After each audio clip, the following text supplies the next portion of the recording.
¿Qué tal amigos? Bienvenidos a otro video, yo soy Vic. Bueno, en el video de hoy vamos a hacerle su análisis a nuestra banlist más recientemente entregada para nosotros TCG. En el video vamos a revisar los detalles de esta misma, los movimientos que se dieron, por qué se dieron, algunas ausencias, consideraciones para este formato que va a estar iniciando, algunos consejos de esto mismo y unas cuantas cosas más. De esto se va a tratar el video, así que vamos allá. Antes de comenzar con el video, su amable recordatorio de que todo lo que estoy a punto de exponer es basado en mi opinión. Por ende, si consideran que hay información errónea, ausente o que de otra forma podría cambiar mucho de lo que hablaré, por favor, déjenlo en los comentarios. Nuestra lista más reciente para nosotros TCG fue entregada el pasado día lunes 20 de septiembre. Esta nueva lista se dijo que iba a estar regulando el juego competitivo desde el día 1 de octubre y se nos dijo que no íbamos a tener otra lista antes del 17 de enero, lo cual ya nos empieza a dar información muy interesante, ya que esta fecha está coincidiendo con el fin de semana de lanzamiento del siguiente constructor de decks, que es el Grand Creators, que por evidencia de OCG sabemos que va a tener cierto impacto competitivo. Otro aspecto a mencionar es que debido a las fechas que está abarcando, este formato prácticamente sería uno de 4 meses. No obstante, considerando que ya estamos llegando a finales de año y prácticamente el juego se desactiva por algo así como un mes, entonces este acabaría siendo otro formato de 3 meses. Incluso es algo increíble que podamos tener la posibilidad de que vamos a tener una lista muy temprano en el año, porque siempre es una excelente forma de poder estar reactivando el interés en el juego. Primero vamos a revisar rápidamente cuáles son los productos que se nos van a entregar mientras estamos en este mismo formato. Para estos productos, primero tenemos para el 1 de octubre el lanzamiento de la megalata de este año con el nombre de Teen of Ancient Battles. Para el 14 de octubre tenemos el lanzamiento del OTS 17. Para el 15 de octubre tenemos el lanzamiento del Structure Deck Cyber Strike. Para el 29 de octubre tenemos el lanzamiento del siguiente Legendary Duelist con el nombre de Synchro Storm. Para el 5 de noviembre el último set principal de año, que es el Burst of Destiny. Para el 19 de noviembre el Maximum Gold El Dorado. Para el 3 de diciembre lo que sería el Battles of Legend de este año con el nombre de Brothers of Legend. Y para el 14 de enero tenemos el lanzamiento del siguiente constructor de decks con el nombre de Grand Creators. Hablando un poco sobre cada uno de los productos que va a estar abarcando, primero la megalata acabó entregando muchísimas reimpresiones muy necesarias. Incluso conforme vayamos avanzando en este mismo video, vamos a estar viendo cómo esta misma lista fue entregada y diseñada para que este producto y muchos otros que vamos a tener en el futuro acaben siendo mucho más atractivos. Este producto, en conjunto de las ausencias en la lista, hace que muchísimos jugadores se puedan estar uniendo al juego competitivo gracias a muchas de las cartas que aparecen aquí. Por la parte del OTS 17, es un set que idealmente tendría que estar reimprimiendo cartas que se van a hacer muy necesarias o que tienen incrementos merecidos de rareza. En unos días vamos a estar entregando el análisis de este mismo. El Structure Deck Cyber Strike, lo más relevante es que entrega una reimpresión de Infinite Impermanence, que en conjunto de muchas de las cartas reimpresas en la megalata hace que muchos jugadores en un presupuesto mucho más bajo puedan estar alcanzando a jugadores más competitivos en el uso de las staples específicamente. Para Legendary Duelist, Synchro Storm está entregando soporte Lyrilus, que es posiblemente la forma en que Tri Brigade pueda mantenerse en el juego competitivo si es que está buscando un nuevo aliado, aunque de forma mucho más enérgica se está entregando el Synchro de nivel 10 Barones de Fleur, que es un monstruo que implica una negación y que va a ser muy importante para los Sword Soul, que van a hacer su debut en Burst of Destiny. Habiendo mencionado este mismo, Burst of Destiny es el último set principal del año, pero es uno que tiene muchísimas cartas importantes. Nos va a estar entregando Sword Soul, nos va a estar entregando la nueva fusión de los Destiny Hero, así que es uno que va a tener increíble impacto competitivo. Este incluso acaba siendo tan importante que ya habíamos hecho previamente un video de lo importante que iba a acabar haciendo, y todavía nos hacen falta 20 cartas para nosotros TCG, así que esto solo puede acabar mejorando. Maximum Gold El Dorado es en papel un producto de reimpresiones. No obstante, debido a muchas ausencias que tuvimos para la megalata, es muy posible que estemos viendo algunas importantes aquí, como lo podría acabar siendo Access Scout Talker. De la misma forma, por el artículo de promoción de Konami sabemos que esta vez vamos a tener cartas nuevas, que si bien podrían solamente ser cartas significativas, cartas que han estado atrapadas en OCG durante mucho tiempo, también podría ser la ventana de entrada de muchas cartas que le hacen falta algunas estrategias para poderlas llevar al siguiente nivel. Por la parte de Brothers of Legend acaba importando el Animation Chronicle, que si bien no está entregando ninguna carta específica, también podría entregarnos nuevas cartas que podrían hacer estrategias mucho más potentes. Y por último, el constructor de decks Grand Creators, que por evidencia de OCG se nos va a entregar una temática que puede funcionar como una negación universal muy temprana para prácticamente cualquier estrategia. Hacer la nota rápida de todos los productos y qué es lo que van a estar implementando al juego es para poder tener la mayor cantidad de información y para que las selecciones en la lista y las mismas ausencias acaben siendo algo mucho más lógico. A diferencia de muchos otros años y muchas otras listas, los cambios en el juego competitivo se van a estar dando a través de los productos y por esto mismo es tan importante. Vamos a revisar todos los movimientos que se dieron para esta lista en conjunto de la razón del por qué. Para las cartas prohibidas, primero tuvimos Zodiac Barrage. Este es probablemente el movimiento más sorpresivo que tuvimos para la lista, mucho más cuando consideramos el recorrido de las cartas Zodiac como tal. Hace poco más de un año esta fue puesta una copia y Trident regresó de las cartas prohibidas, dando lugar a que Zodiac pudiera tener mucho más juego. La aparición de Zeus, el uso de estos como un motor Turbo Zeus y adicionales valió para que Trident se fuera prohibido en nuestra lista pasada. Esto para poder detener el uso de Zodiac como el acceso a Zeus por parte de muchos decks y todavía poder tener una interacción de forma adicional. Ahora se está dando el golpe a Barrage, que era su carta tipo Hero Leaps, para poder empezar el juego sin la Normal Summon. Es sorpresivo en el aspecto de que hay tantas cartas que en solitario pueden ganar juegos o poner la balanza a nuestro favor, que la elección de esta se siente sorpresiva. Es entendible cuando revisamos los resultados del meta y vemos que Tri-Brigade lo utilizaba en todas sus iteraciones, haciendo entendible la elección. La decisión se toma más por una forma de empujar a Tri-Brigade a buscar nuevos aliados, y esto parece ser a todas luces el soporte Lililusk que nos llega en Synchro Storm. Es bastante desafortunado por los jugadores de Zodiac, pero no es la primera ni la última vez que un arquetipo paga por los pecados de ser demasiado genérico. Ni siquiera es la última carta en esta lista con esta lógica. Para las cartas limitadas tuvimos a Eva. Fue el golpe pensado para la estrategia de Drytron, y es bastante peculiar la elección de esta. En la predicción de la lista mencionamos que se podría dar cualquier movimiento enfocado a esta estrategia y cada una de las opciones estaría afectando a dicha estrategia de forma diferente. La carta elegida al final para esto fue Eva, la cual es usada de forma regular a través de Beatriz para enviarla del deck al cementerio para poder generar muchos más recursos en mano. Esto para que sea de la mano de Herald of Ultimateness o de Herald of Perfection pudieran tener más cartas para generar negaciones, o para que teniendo las cartas Herald en mano también pudieran provocar negaciones al rival. Lo peculiar de este movimiento es que si bien hace daño a muchas de las construcciones, es un golpe menor en lo que se refiere a la estrategia. Haber puesto atención a otras cartas como Cyber Angel, Venten y adicionales pudo haber significado un cambio en el estatus de este deck, pero al ser una carta que incluso múltiples listas utilizan solamente una copia por versatilidad de planes, se siente como dar un golpe solo para que no se diga que no se hizo nada a la estrategia, y la seguiremos viendo no importa qué. Haremos una pequeña nota sobre cómo queda la estrategia de Drytron un poco más adelante. Prankits Meow Meow se siente como la gran perdedora de la lista, junto a los Zodiac, específicamente por el funcionamiento del deck y cómo opera ahora con solamente una copia de este link, siendo su link 1, y por el funcionamiento de comenzar los combos a través de la invocación normal de cualquier nombre Prankit para poder avanzar por este, provoca que pueda ejecutar su plan de juego a la perfección una sola vez, pero si se llega a frenar, a menos que tengamos una forma de extender las jugadas, entonces se va a paralizar el deck. También afecta en el aspecto de que puede estar en cementerio para poder servir al propósito de utilizarla con Battling Butler o con Roaring Roaster, o de reciclarla con Pranks para poder ejecutar el plan de juego una y otra vez el siguiente turno. El gran problema que presenta es que cualquier negación prácticamente termina el turno, y el juego largo es algo que no puede ejecutar bien. Hablaremos un poco sobre cómo han intentado corregir dichos problemas, pero considerando la potencia del deck, cómo se puede golpear y adicionales, es por mucho el gran perdedor del formato que comienza. Luego tuvimos Fire Formation Tenki. Este es un golpe que sabíamos que podía suceder debido a las aproximaciones de golpear a Tri-Brigade que vimos en OCG y que pasan a TCG. Tenki es el rota para el tipo Beast Warrior, y no hace mucho sentido que cartas buscadoras no estén en la lista. Si bien este es un hard once per turn como lo tienen otro tipo de cartas como lo son los Cybers con Signet Mining, Beast Warrior atravesó un momento muy importante en el formato más reciente, y de forma adicional durante los últimos años este fue un buscador de cartas muy potentes, empezando con Zodiac, luego tuvimos a las Lunalight utilizadas como un motor, y finalmente Tri-Brigade buscando su mejor carta siendo Fractal y uniéndose a Zodiac en el híbrido más potente del formato. Es difícil poder justificar la existencia de estas cartas hoy en día. El golpe se siente muy severo por el aspecto de que afecta muchísimas estrategias, muchas de estas jamás serán competitivas y lo poco que tenían a su favor es un poco de consistencia, pero acabaron pagando muchísimos decks que utilizaban esta por los pecados de los Tri-Brigade. Para las semilimitadas tuvimos primero a Danger Nessie. Es por mucho el movimiento más interesante de la lista y es por múltiples razones. Lo primero es que los Danger son cartas que dividen muchísimo la opinión de los jugadores. Hay quienes los odian por ser un Upstart Goblin en cada uno de sus nombres, en el proceso generando cementerio y cuerpos en campo, cosa que jamás hubieran pensado en otro momento del juego. Otros que no los consideran un problema porque son tan buenos como el complemento con los que se usan y tienen un elemento de azar, por lo que no siempre serán cartas útiles. La sorpresa de Nessie viene de la elección de la carta. Por simple funcionamiento, usualmente las cartas que son golpeadas y o liberadas obedecen un orden de potencia, lo genéricas que son y adicionales. Para el caso de las cartas Danger tenemos 3 en la lista, siendo Jackalope, Nessie y Tsuchinoko, que fuera de sus efectos en común para cada uno de los efectos por separado son invocar un monstruo, buscar un monstruo o invocarse a sí mismo. Y por potencia, el mejor candidato a abandonar la lista era Tsuchinoko, ya que poner cuerpos en campo ya no es algo específicamente potente desde que múltiples cartas de Link aparecen en la lista, y el mejor efecto es poder buscar otro nombre Danger para poder obtener el máximo valor de estos, y es Nessie quien cumple esta tarea, y del por qué se siente como una elección tan extraña. Se pone la mejor carta Danger a 2 copias, pero no antes los candidatos que no harían ninguna diferencia. Hablaremos un poco más adelante sobre el potencial de esto en múltiples estrategias, pero no deja de ser por mucho el movimiento más sorpresivo. Luego tenemos a Performa para el Skullcrow Joker. La mecánica de péndulo está severamente disminuida para nosotros TCG, y afortunadamente hace 2 formatos hemos empezado a ver un poco de atención a estas estrategias. Joker es un monstruo que en su momento fue de increíble potencia gracias a que teníamos todas las cartas Magician liberadas y que incluso teníamos Electromite legal. No obstante, es una carta que no es lo suficientemente genérica como para seguir justificando que siga en la lista. Su efecto como monstruo solo activa en invocación normal y busca las piezas a las cuales da soporte, siendo Magician o Dice o Performapal. Por aparte de su efecto como escala, también nos restringe a solamente poder invocar por péndulo monstruos de dichas estrategias, haciendo que ni siquiera sea una suerte de estratos para todas las estrategias de péndulo. Es excelente que dichos movimientos orientados a péndulos se estén dando, incluso si es haciéndolo poco a poco a través de las cartas que no generan un cambio en general para la mecánica, pero esto nos ayudaría a que poco a poco nos acerquemos a lo que serían los movimientos de cartas que sí tendrían un impacto para múltiples estrategias de péndulo, sea como starters de poder o piezas importantes de motor. La última semilimitada es Emergency Teleport. Este es otro de los movimientos sorpresivos, aunque la sorpresa no viene de la elección, sino del momento. Emergency Teleport permite invocar un monstruo Psychic de nivel 3 o inferior desde mano deck al campo, pero se remueve al final del turno. Este efecto no es un hard once per turn e incluso es una carta quick play. Durante muchísimos formatos mencionamos que esta carta podría haber sido puesta a 2 copias sin muchos problemas. Años atrás, desde que Hulky Fibrax estaba en OCG apareciendo y nosotros no teníamos dicha iteración, pasando por listas que dieron soporte a estrategias de este tipo, como la liberación de Ulti Canahawk para los Ritual Beast, Dark Destroyer para Cosmo, la aparición de Virtual World en Phantom Rage, el soporte Mental Foes en Blazing Vortex, la reimpresión de este en Ghost from the Past este año, e increíblemente ninguno de esos momentos y formatos fueron los elegidos para mover esta carta. Se tiene también la teoría de que es para poder apoyar al arquetipo de Punk, que hace su debut en el constructor de decks Grand Tirators a finales de este formato e inicios del siguiente año. El ponerle 2 copias de extensiones e inicios de combos para muchísimas estrategias, pero ninguna parece que pueda afectar el juego competitivo de forma significativa. Si bien Virtual World es quien mejor lo aprovecha actualmente, este deck depende muchísimo de tener una buena construcción y piloto. Es excelente que se ponga por fin esta carta a 2 copias, y si bien podría ser una que se mantenga en dicho estatus durante mucho tiempo, menos cartas en la lista o a más copias siempre va a ser algo que se agradezca. Por último, para las cartas liberadas solamente tuvimos una, que fue la Double Iris Magician. Obedece la misma lógica de Joker, está completamente volcada a su misma estrategia, la mecánica de péndulo está muy mermada y las cartas que le dan la potencia increíble, considerando que sus efectos no son hard ones per turn, siendo Astrograph Sorcerer y Electromate, las dos están todavía en la lista, haciendo que sea difícil obtener la máxima potencia y valor de esta, a menos de que sea a través de otras cartas como lo son Time Pendulum Graph, haciendo así interacciones potentes pero muy lentas. Es excelente que este en conjunto de Joker se hayan movido en la lista y abre las posibilidades a que en los formatos venideros veamos más movimientos orientados a dar más cartas de péndulo. Para la parte de lo que sería el análisis, lo primero es que sorprende muchísimo que se nos haya entregado una lista en esta misma fecha, no obstante acaba siendo la mejor decisión. Tiene muchísimo sentido cuando estamos viendo cuáles son los movimientos que se dieron y cómo está diseñada para poder hacer que todo el producto que tenemos en el futuro no sea golpeado y siga siendo increíblemente atractivo. Habíamos mencionado que este era un formato tan saludable que fácilmente se podría estar esperando que la lista se entregara a mediados de octubre, inicios de noviembre o incluso que pudiéramos esperar un poco más, pero gracias a que esta lista se esté entregando lo antes posible, los jugadores pueden empezar a invertir, pueden estar avanzando por producto muy importante como lo acaban siendo las megalatas, y por lo ya mencionado que incluso vamos a poder empezar el siguiente año con una lista, acaba siendo la mejor decisión el poderla entregar lo antes posible. Lo siguiente que acaba siendo increíble también es que la lista acabó cumpliendo con lo que muchos jugadores estaban mencionando. Hemos estado durante los últimos 2 formatos en unos bastante saludables. Realmente no hay una estrategia competitiva que se sienta que está muy por encima de las demás. Sí tenemos 2 o 3 estrategias que tienen los mejores lugares respecto a los torneos, pero realmente una buena construcción y un buen piloto pueden hacer que cualquier estrategia pueda llegar a un buen lugar. Tenemos alrededor de 20 estrategias diferentes que durante los últimos 2 formatos han tenido increíbles resultados, y debido a lo modesta que acabó siendo esta misma lista, esto va a acabar repitiéndose para el siguiente formato, que es algo que muchos jugadores estaban pidiendo. Esto es algo que se agradece muchísimo, considerando que hemos tenido formatos en el pasado de Tier 0 o de Tier 1 que si no juegan entre 1 y 4 estrategias muy específicas, realmente no hay posibilidades de que puedan tener buenos resultados, cosa que ya tenemos un par de formatos que esto no sucede. Lo peculiar de esto es que a pesar de que se entregó lo que los mismos jugadores estaban pidiendo, la forma en que se entrega, la forma en que se realiza es lo que no deja muy contentos a muchos jugadores. Muchos jugadores han estado comparando esta lista que se acaba de entregar con la que tuvimos a mediados de 2020, donde solamente se entregaron 3 movimientos, y si no eran jugadores de Altergeist, Necros o Ritual Beast, prácticamente el formato que iba a empezar era una extensión de lo que teníamos previamente. Y es exactamente lo que está sucediendo para este mismo formato, solamente que algunas condiciones son diferentes. Para este formato se entregaron movimientos mucho más flexibles, como lo acaban siendo Emergency Teleport o el mejor nombre de los Danger. Lastimosamente, si no tienen una estrategia que estas cartas puedan estar implementándose a esta y les puedan dar mejores posibilidades para poder jugar, entonces acaba siendo exactamente eso, una extensión del formato anterior, y va a depender mucho sobre su opinión de este. Si era uno que disfrutaban, va a ser algo bastante bueno que todavía tengan 3 meses para poder estar probando este mismo, pero si ya estaban esperando un cambio a través de la lista, entonces simplemente es más de lo mismo. Uno de los aspectos que también molestaron a muchos de los jugadores es que los movimientos que tuvimos en la lista realmente parecen esfuerzos mínimos. Sabemos por evidencia de muchos momentos del juego o incluso de formatos recientes que se podrían estar dando muchísimos movimientos que no afectarían de ninguna forma al juego competitivo. Solamente tenemos que voltear a ver al formato pasado, que tuvimos los movimientos de Mirish Talio y de Engage, que debido a lo recientes de esas estrategias competitivas para lo que fue 2020, muchos jugadores consideraron que estas estrategias iban a volver a sus viejas glorias. Después de estarlas jugando durante todo el formato, prácticamente todos sus planes son viables, pero no se puede comparar a lo que fueron en su momento. No se puede comparar debido a que todavía tienen otros golpes, los decks competitivos del momento son mucho más potentes y en general los jugadores ya tienen acceso a muchas otras cartas, por lo que es mucho más fácil poder estar combatiéndolos. Y el hecho de que esta lista no sacara más cartas de la lista o que no se diera un movimiento así que acabara sorprendiendo a muchos jugadores, pero que tuviéramos la certeza de que realmente no iba a modificar el juego competitivo, es algo que sí se siente como una ausencia. Siguiendo con esto mismo, hay algunas otras quejas, como que si bien sí se movieron cartas a muchos mayores números, realmente no tuvimos una carta liberada, y es una diferencia fundamental cuando tenemos una carta que está limitada o semilimitada, que ahora se puede estar jugando a más copias, por ende podemos verla mucho más en el deck, podemos utilizar sus efectos de forma mucho más consistente, a cuando realmente no teníamos acceso previamente a un efecto y gracias a que salió de las cartas prohibidas acaba siendo una revolución. Esto es específicamente lo que acaba sucediendo con la lista. Tenemos Emergency, Teleport y Nessie a 2 copias, pero hubiera sido muy diferente si alguna de las cartas prohibidas hubiera salido. Y precisamente de las cartas prohibidas hay muchísimas que muchos jugadores estarían encantados de poder estar probando y que muy seguramente no harían una gran diferencia. Tenemos algunas como Harp Horror o Thunder Dragon Colossus, que incluso por reimpresiones recientes como de Infinite Impermanence hubiera sido una increíble carta para poder estar probando qué tan potentes acaban siendo otras estrategias. Y el hecho de que se hayan dado solo movimientos que cualquier jugador puede asegurar que realmente no van a tener un impacto competitivo y que bien pudieron haberse ahorrado la misma lista, es algo que se acaba criticando mucho. Otro aspecto que surge con la lista es que debido a cómo se están dando ciertos golpes, ojalá pudieran revisarse algunas cartas y si todavía tienen que estar en la misma lista. Para esta lista tuvimos el movimiento de Fire Formation Tenki a una copia, por ende todas las estrategias de Beast Warrior tuvieron un golpe de consideración en su consistencia y ya no pueden ver sus piezas tanto. Y específicamente hay 2 cartas en la lista que acaban surgiendo para esta misma duda, ya que Zodiac está en la peor posición que hemos visto en la historia del juego, entonces sería posible que Ratpir pudiera salir a 2 copias, o incluso por la parte de Lunalight Tiger, que a pesar de que es increíblemente potente y puede todavía ser Lunalight como un motor, ya que Fire Formation Tenki está una copia, entonces no sería tan fácil poderla buscar. El deck tiene poder de búsqueda, pero necesita poder poner piezas específicas en cementerio para poder llevar esto a cabo. Ojalá estos movimientos se puedan revisar y se puedan dar pronto y no acaben siendo de ese grupo de cartas que acaban atrapadas en la lista durante muchísimo tiempo y cuando por fin son movidas es cuando realmente ya no importa. Otro problema que presenta la lista, si es que lo quieren ver así, es que para muchísimos jugadores esta lista tiene una increíble cantidad de ausencias. Esto puede ir desde algo muy específico como viejos conocidos para el formato competitivo, como lo puede ser Edlic en cualquier combinación, el híbrido de Dogmática Invoke Shadow también en cualquier combinación, e incluso llegando a conjuntos de cartas o motores, como es el uso del Red Eyes Dark Dragoon en prácticamente cualquier estrategia que lo pueda estar utilizando. No obstante, considerando cuáles fueron los golpes de la lista, qué está haciendo para el producto en el futuro, entonces podemos estar explicando fácilmente del por qué ciertos movimientos sí se dieron y por qué otros no. La lista no golpeó absolutamente nada que fuéramos a recibir para el futuro. Un ejemplo de esto es Tri Brigade, que si bien recibieron un golpe de forma directa o indirecta, como sea que lo quieran ver, a través de Zodiac Barrage y de Fire Formation Tenki, sabemos que para el futuro tenemos la llegada del soporte Lyrilus, que previamente ya eran un motor bastante bueno para poder estar generando cuerpos, para poder estar generando la jugada de Xi, que incluso con esto todavía van a poder estar accediendo a Zeus para poder pasar encima del oponente. Así que este deck va a incluso poderse jugar puro o va a tener que aliarse con este mismo. Las cartas Dogmática fueron reimpresas por completo en la Megalata e incluso también tuvimos incrementos de rareza para las cartas Shadow, así que no tenía ningún sentido que se golpeara el arquetipo que acaba uniendo estas dos estrategias siendo Invoked, y también por esto es bastante lógico su ausencia. Incluso con esto podemos llegar hasta Red Eyes Dark Dragoon, que muchos jugadores consideran que es una carta increíblemente problemática, pero hay una muy buena razón por la cual esta no está en los decks más competitivos. Estos pueden pasarle encima e implica estar utilizando cartas muertas, por lo que hace que muchos juegos incluso puedan estar perdiendo porque no pueden estar jugando, y prácticamente cualquier estrategia competitiva debe poder estar jugando fácilmente sobre este mismo. Tenemos incluso en Burst of Destiny la llegada del Destroy Phoenix Enforcer, que muchos jugadores consideran que va a acabar siendo algo mucho mejor que Dragoon. E incluso con todo esto todavía tenemos muchos jugadores la teoría de que Maximum Gold del Dorado estaría entregando las reimpresiones de las cartas Edlic, así que muchos de estos movimientos que muchos jugadores acaban pidiendo, que consideran que son ausencias, tienen una explicación muy rápida y muy lógica, porque todavía tenemos producto en el futuro que tienen que estar entregando estas mismas cartas, que van a estar necesitando que ciertas cartas estén legales para que puedan venderse mucho mejor, y todo lo que caiga en esta categoría. Vale la pena mencionar que esto va a acabar siendo opinión de cada jugador. Hay muchos jugadores que consideran que Edlic es una estrategia obsoleta por completo, hay jugadores que consideran que Red Eyes Dark Dragoon es una carta que debió haber entrado a la lista desde el día 1, y hay otros que consideran que simplemente es una carta más al juego, por lo que todo esto acaba siendo consideración de cada jugador, pero este acaba explicando absolutamente todas las ausencias. Otra cosa que vale la pena tener en mente es que históricamente a Konami no le gusta que ciertas estrategias específicamente viejas todavía tengan muy buenos resultados. Esto es simple y llanamente porque son estrategias que no apoyan a la venta de producto que tenemos en el futuro. Hay algunas estrategias que pueden estarse valiendo de motores, de cartas tipo tech, pero es muy diferente estar consiguiendo una o dos cartas a estar consiguiendo un arquetipo nuevo por completo. Y es exactamente exactamente lo que acaba sucediendo con Prankit. Prankit fue el único deck de esta lista que recibió un golpe directo y fue de hecho el golpe más severo. Viéndolo en perspectiva, es bastante fácil poder estar golpeando a los Prankit, y el hecho de que haya sido la única estrategia que recibió el golpe como tal se puede sentir bastante injusto, pero cuando estamos revisando evidencias de formatos pasados, entonces acaba siendo bastante lógico. Tuvimos a los Spiral en abril de 2020 que tuvieron un segundo aire pero solamente duraron un formato, e incluso para este mismo formato tuvimos el golpe específicamente a los Péndulos y a los True Draco, estrategias que eran competitivas, semi-competitivas, pero que eran estrategias que tenían la confianza de muchos jugadores porque eran increíblemente accesibles a prácticamente cualquier bolsillo. Las reimpresiones hacían que fueran muy fáciles de poder obtener y tenían un increíble nivel de poder. No podían considerarse la cabeza del meta, pero sí podían darle pelea a prácticamente cualquier deck. Vale la pena hacer esta nota y tenerla en mente tanto para este formato como para lo que tengamos en el futuro, para poder estar explicando del por qué ciertas estrategias acaban recibiendo golpes mucho más severos aun cuando no los acaban mereciendo. Una ventaja gigantesca de que tenemos de que Danger Nessie haya sido opuesta a 2 copias, si bien no tenemos una lógica clara del por qué acabó eligiéndose esta misma carta, acaba abriendo las posibilidades a que muchas otras cartas, tanto de esta temática como otras que creíamos que no iban a salir antes en la lista, puedan ver la luz del día mucho antes. El hecho de que se haya tomado la decisión de que Nessie fuera la carta que fuera puesta a 2, entonces abre la posibilidad a que Jackalope y Tsuchinoko puedan subir a 2 o incluso a 3 copias sin muchos problemas. Esto va a depender mucho sobre qué tanto impacto va a acabar teniendo Nessie para el futuro del juego competitivo. Podría llegar a suceder que en el futuro se anuncian las nuevas cartas de los Dark World e incluso los Danger acaban siendo cartas increíblemente potentes en cada uno de los nombres y van a tener que volver a números mucho menores. Lo importante de esto es que no se está tomando el movimiento más seguro, se está tomando un movimiento bastante aventurado, uno que realmente no tendría por qué estar cambiando el juego competitivo, pero esto abre la posibilidad a que para formatos en el futuro se puedan estar dando movimientos de cartas mucho más potentes mucho antes de lo que hubiéramos esperado. Se podría resumir básicamente la lista en que se hizo justamente lo que los jugadores estaban pidiendo que se hiciera, que se mantuviera el juego diverso y saludable que hemos tenido, pero que se dieran algunos golpes para que algunas estrategias no fueran tan opresivas. Tri-Brigade y Drytron recibieron golpes, pero realmente no fueron de consideración, así que tendrían que seguir siendo los mejores decks. Prankit recibió un golpe que lastimosamente acaba siendo letal, pero gracias a las reimpresiones de la Megalata, entonces tanto Tri-Brigade como Virtual World tendrían que estar tomando su lugar. Incluso Virtual World tiene una carta de forma adicional, por lo que la brecha de poder entre las estrategias más competitivas, siendo Drytron y Tri-Brigade contra los Virtual World, tendría que estarse cerrando. Y por lo que ya mencionamos varias veces, esta lista cuida muy bien el producto que tenemos en el futuro y en muchas capacidades incluso lo apoya. No tenemos mucha información de Brothers of Legend ni tampoco de Maximum Gold, así que muchas de estas cartas podrían acabar siendo reimpresas allí y esta lista va a acabar viéndose mucho mejor dentro de algunos meses. Donde sí falla por completo es que saquen cartas de la lista. Las cartas que sí se eligieron poner a más copias realmente no van a tener ningún impacto o van a ser para estrategias muy específicas, por lo que sí falla que muchos más jugadores pudieran estar disfrutando de este formato, pero considerando cuántas estrategias han podido tener un buen desempeño, realmente es el menor de los problemas y como ya lo habíamos mencionado, la fecha fue la ideal para que los jugadores pudieran empezar a disfrutar e invertir en este formato lo antes posible. Sobre qué cambios espero ver para el meta y el futuro del juego competitivo, lo primero es que los grandes perdedores acabaron siendo Zodiac y Prankit. Por la parte de Zodiac lo mencionábamos el formato pasado que estaba en su peor punto desde su creación, no tenían acceso a Blood Bowl ni a Trident e incluso estaban en su peor situación solamente teniendo una copia de Barrage y acaban perdiendo estos por completo. Esto se debe específicamente a la existencia de Zeus o simplemente al uso de las cartas Zodiac para poder estar accediendo a este mismo monstruo jefe, por lo cual el futuro para Zodiac no parece muy prometedor. No podría aventurarme a decir que se va a dar algún movimiento en el futuro como estar prohibiendo a Borbow para que muchas otras cartas pudieran acabar saliendo. Es un mal momento para los jugadores de Zodiac en general y no se ve para cuándo vayan a tener muchas más piezas. Por la parte de Prankit fue el otro deck que recibió el golpe de mayor consideración. Técnicamente el deck todavía puede estar realizando todos sus planes, pero si llega a enfrentarse a alguna negación va a tener que tener ciertos complementos muy específicos para poder seguir jugando o va a tener que pasar el turno allí. Incluso se presenta la problemática de que si las jugadas llegan a pasar, si el oponente no tiene interrupciones, van a tener que acabar decidiendo si quieren estar utilizando 2 veces el efecto de sus monstruos jefe o si van a querer regresar esta carta al extra deck para que para el siguiente turno puedan estar empezando con la jugada de Link. Tenemos evidencia de otras estrategias como los dinosaurios que cuando Miscellaneosaurus fue puesta a 1 todavía tuvieron algunos buenos resultados en algunos torneos. No obstante, no se puede comparar a la potencia y al dominio que tenían estos cuando no tenían golpes encima a lo que vamos a tener para el futuro. Me parece que va a acabar siendo exactamente lo mismo para los Prankit. Va a haber jugadores que van a conseguir cartas nuevas como Crossout Designator que le ayuda mucho a esta estrategia, algunas cartas adicionales para poder regresar cartas removidas como las cartas Nemesis, pero realmente no se puede comparar a lo que tuvimos en el pasado y por eso mismo espero que Prankit acabe abandonando el juego competitivo al menos por ahora. El conjunto de Drytron y Tri-Brigade tendrían que seguir siendo los decks más competitivos del juego. Por la parte de Drytron acabó perdiendo una copia de Eva que simplemente le está afectando afectando por cómo puede generar recursos para poder generar negaciones, al no estar familiarizado con esta misma estrategia no puede estar mencionando si esto va a significar una revolución, si se tengan que estar haciendo nuevos planes de juego o si simplemente los campos van a acabar siendo más débiles. Pero al menos en papel y por qué es lo que está siendo golpeado, no deberíamos de ver mucha modificación para los Drytron. Por la parte de Tri Brigade, técnicamente todavía pueden estar utilizando cualquier nombre Zodiac para poder estar accediendo a la jugada de Zeus, solamente que ahora no tienen su carta tipo Hero Leaves a través de Zodiac Barrage para poder hacer esto sin estar utilizando la Normal Summon. Tenemos en el futuro las cartas Lirilus que fácilmente podrían estar sustituyendo esto, que también tienen un monstruo que pueda atacar de forma directa y pueden estar haciendo exactamente lo mismo. A pesar de estar perdiendo dos copias de Fire Formation Tenki y esto que sí va a acabar dañando la consistencia, todavía existen otras cartas que pueden estar trayendo nombres diferentes al campo como Rescue Cat, pueden estar utilizando muchas más hand traps o cartas para poder combatir estas mismas, por lo cual Tri Brigade también tendría que tener un futuro prometedor para este formato. Para el último deck que valdría la pena ponerle atención acaban siendo los Virtual World, que gracias al movimiento de Emergency Teleport a dos copias y la reimpresión de prácticamente todas sus cartas importantes en la Megalata, muy seguramente va a acabar siendo la estrategia que sustituye a los Prankit. Virtual World ahora tiene un techo de habilidad mucho más alto, no cualquier jugador puede estar utilizándolo bien, pero un buen piloto y buena construcción le pueden dar pelea a las dos estrategias más competitivas. No obstante, el formato, a pesar de estos mismos cambios, no se va a mantener estático por mucho tiempo. Terminando octubre y empezando noviembre se nos van a entregar Legendary Duelist Synchro Storm, que están entregando el soporte Lirilus, que ya mencionamos muchas veces que van a poder hacer por los Tri Brigade, y también se está entregando la Baroness de Fleur, que acaba siendo un sincro de nivel 10 que significa una negación. Este va a ser increíblemente importante para los Sword Soul, que hacen su debut en Burst of Destiny, que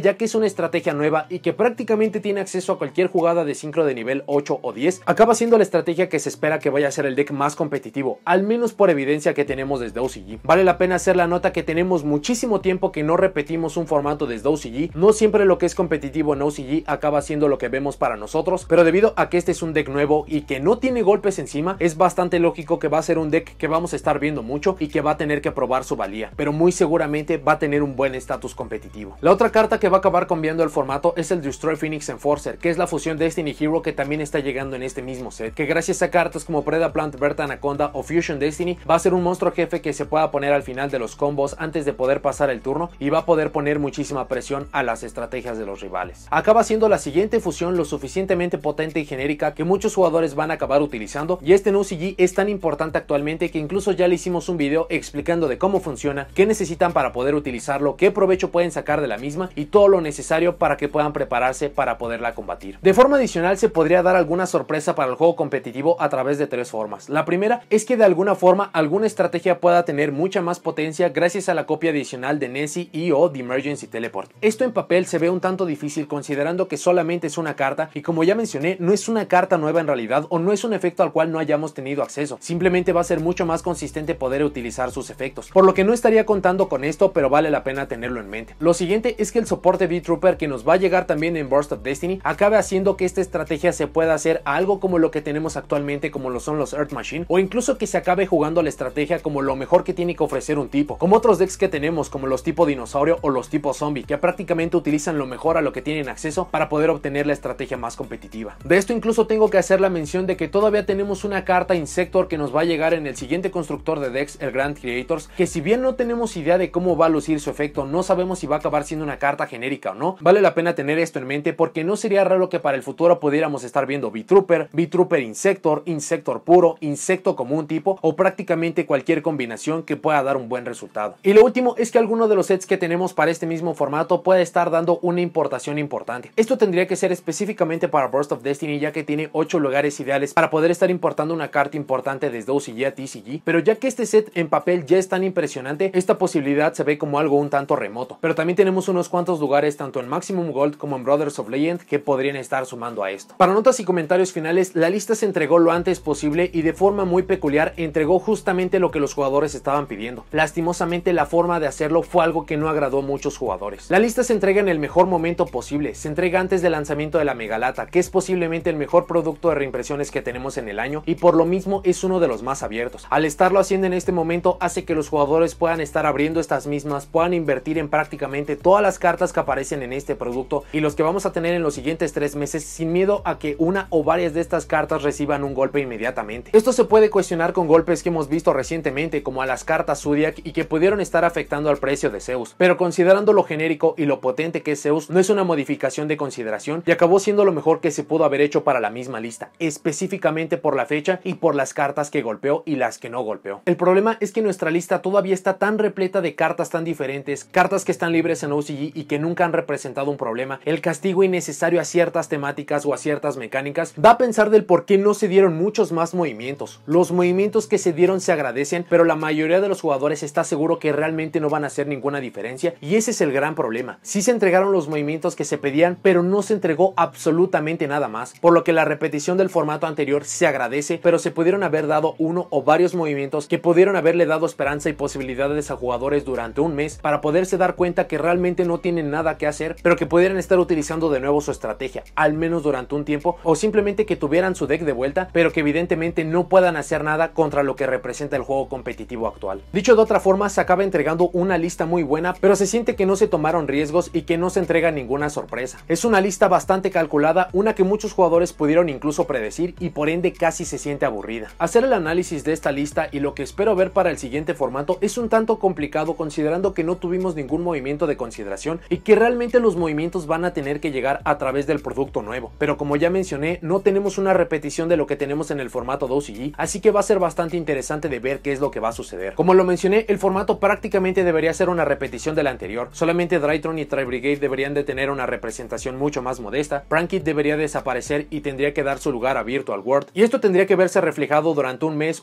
y medio, hasta que nos lleguen Legendary Duelist Synchro Storm y Burst of Destiny, donde las cartas nuevas técnicamente tendrían que ser la cabeza del meta, pero van a estar en una pelea y una modificación constante para que cada una de las estrategias pueda estar superando a los rivales, y fácilmente con esto se va a acabar consumiendo el tiempo hasta que lleguemos al momento de la siguiente lista. El formato que está por comenzar es uno increíblemente interesante. Durante un mes vamos a ver qué tanto se pueden estar modificando los decks, sea que ganaron piezas, quedaron igual, o que incluso de perder piezas todavía pueden estar buscando nuevos aliados para poderse modificar. Luego tenemos cartas nuevas que muy seguramente se van a acabar convirtiendo en el enemigo número uno de todos los decks, y esto va a acabar siendo lo que define el juego competitivo. Reimpresiones de la Megalata, ausencias de golpes, promesas de reimpresiones de cartas muy importantes para los siguientes meses, nuevos decks, nuevos motores, nuevas cartas de tipo tech. Hay mucho por lo cual vale la pena sentirse emocionado por el siguiente formato que va a empezar. Ya viene siendo una buena costumbre durante los últimos dos formatos que prácticamente cualquier estrategia, siempre y cuando esté bien construida y tenga un piloto competente, va a poder estar alcanzando muy buenos lugares, y este formato tiene todas las características para que esto todavía se acabe cumpliendo. Si bien la lista acaba fallando en los aspectos de poder estar entregando algo nuevo, algo sorpresivo, algo que pudiera hacer que muchos más jugadores pudieran tener interés, gracias al producto que se nos va a entregar para el futuro, tanto en cartas nuevas como reimpresiones y por la evidencia de OCG, el formato que está a punto de iniciar va a ser todo menos aburrido. Va a ser increíble la evolución de los decks, va a ser increíble la elección de cartas de tipo deck, de side deck, y por todo lo ya mencionado hay muchísimo que cubrir y que probar. Este formato que está por comenzar promete muchísimo. Pero bueno, eso es todo lo que tengo para este video. Muchas gracias por haberlo visto. Déjenme en los comentarios qué les pareció la lista más reciente. ¿Les gustó? ¿No les gustó? ¿Qué carta consideran que hizo falta? ¿Y cuáles consideran que van a ser los decks más competitivos? ¿Va a acabar siendo Drytron y Tri-Brigade como lo tuvimos el formato pasado? ¿Quizás va a acabar siendo Virtual World gracias a Emergency Teleport a una copia adicional? ¿O los Sword Soul van a acabar tomando el formato por sorpresa y se van a convertir en el monarca absoluto?